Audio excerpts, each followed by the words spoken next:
Delusions! Now that's the moment everyone was talking about when the trailer came out for The Devil All the Time, the new Netflix film. Now the film just dropped last night and I sat down to watch it. An unbelievable cast. Robin Pattinson, Tom Holland. You got Batman, you got Spider-Man, Sebastian Stan, Winter Soldier.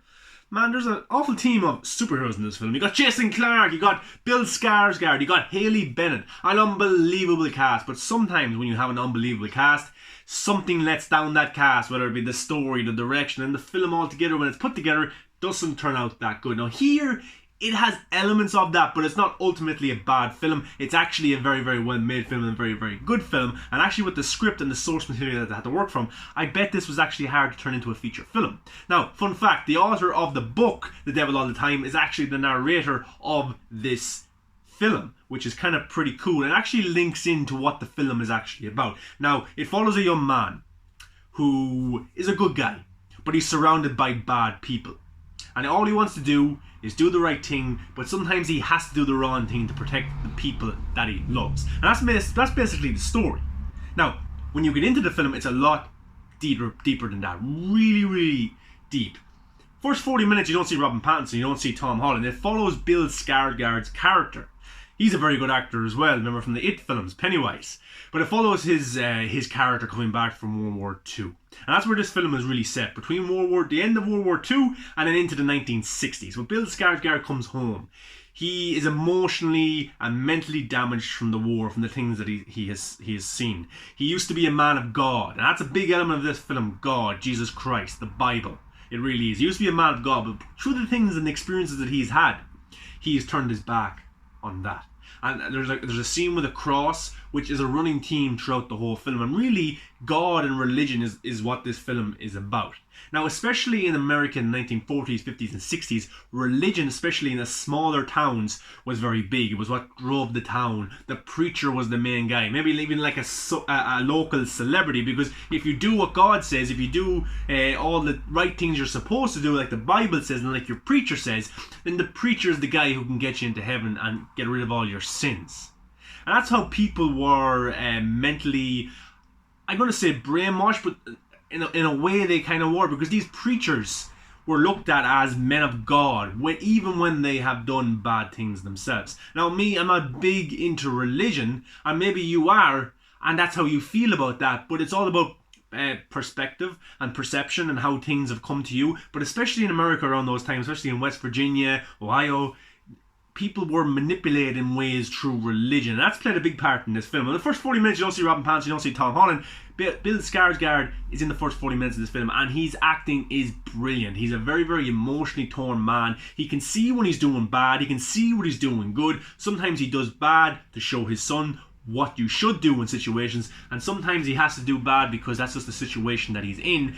But ultimately, he's a good guy. And when he meets Haley Bennett, who he falls in love with, he falls in love because she is a good person also. They have a son, which is Tom Holland, and Tom Holland his character is played by a younger actor for the scenes with Bill Skarsgård, and the young actor is actually very, very good as well, and he has a lot of material to work with, and I bet that was very hard for him, but he actually killed it.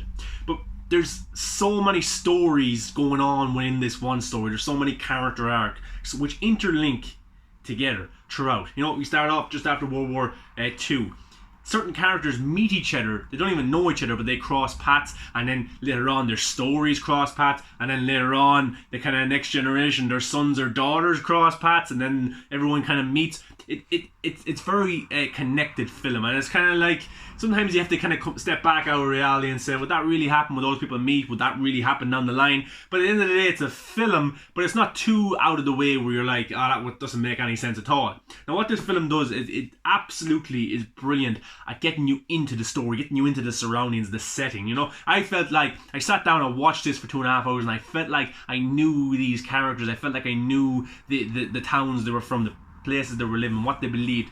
I was really embraced into the story, and the director did a very, very good job at that. Now the director, I haven't seen anything else he's done. He's done low key stuff. I think he even directed one episode of The Punisher, but I thought he did a very, very good job here, and the cinematography is actually brilliant, and the music sets the scene. Now I love music in movies, I really do. Some of the best music I've ever heard, the first place I heard it was a movie, and it's even more perfect when a scene matches that piece of music, and somehow with those religious hymns and those songs and those kind of soul songs, they do match up with the scenes in this film, and that's done pretty well. But as I said, Tom Holland, he grows up, certain things happen, I don't want to spoil it, but he grows up to still be a good person, but dealing with a lot of stuff. And he is an angry person, and he does turn to violence in times of need, and the times when people that he loves are going through stuff. He turns to violence to sort that out.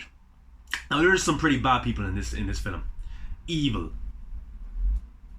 people. Now there's some. This is I hate the word dark being used with this to describe a film. A lot with Zack Snyder films, oh, it's dark. What does that even mean? Well, for me, I'm going to give you a definition of why this film is dark. It contains suicide. It contains pedophilia, murder. There's blood. There's all those elements is in this film, and it's not something to be laughed at. It's not something to even sit to yourself after and say, oh man, I really enjoyed that film. No, because there's a lot of gory scenes and a lot of honest scenes. It doesn't hold anything back. It even has stuff to do with animals. You'll see when you watch the film, but it's an honest, brutal film, and this is a dark film. It's a dark story, and these are characters who have gone through shit and have come out the other side, but they're a little bit fucked up. Tom Holland's character grows up as in an environment where he meets another girl who goes through the kind of same circumstances he has. So the two of them are step siblings, more or less. They look out for each other. And after we meet Bill Skarsgård's character, it fast forwards 7 years, and then you have grown up Tom Holland, and you've got grown up his stepsister, and then the story goes from there. And that's how the characters we meet at the start of the film come back into the film halfway through, and then near the end, and that's how everyone links up. I really enjoyed this film. Why did I enjoy the film? Because of the acting. The acting was off the charts. Absolutely brilliant. Everyone brought their A game for this. Everyone researched the roles. Everyone really got into the characters, the setting, the story. They really took this seriously, and it shows. Now, I think if these actors weren't cast in this film, if you had average enough actors, this film wouldn't work.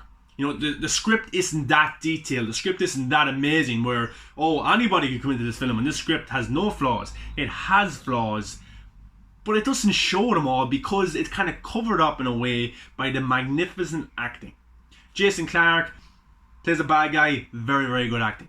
Bill Skarsgård, he's a good guy, has to do bad things, goes through a lot of shit, brilliant acting. Sebastian Stan's character, he kind of looks the same from when we first meet him in the 7 years, and it looks to be, that's kind of an element that I didn't really like, is it didn't make the characters look that much older after the 7 years. And maybe you don't age that much after 7 years, I don't know, but it depends what age you are, and these characters didn't look like they aged that much. But I will say that Tom Holland has the potential to be the greatest Spider-Man of all time, and Robert Pattinson has the potential to be the greatest Batman of all time. All they need is the right material. Robert Pattinson is a magnificent actor, and here he's a bit over dramatic. He's a bit like theatrical. He's a bit like over the top.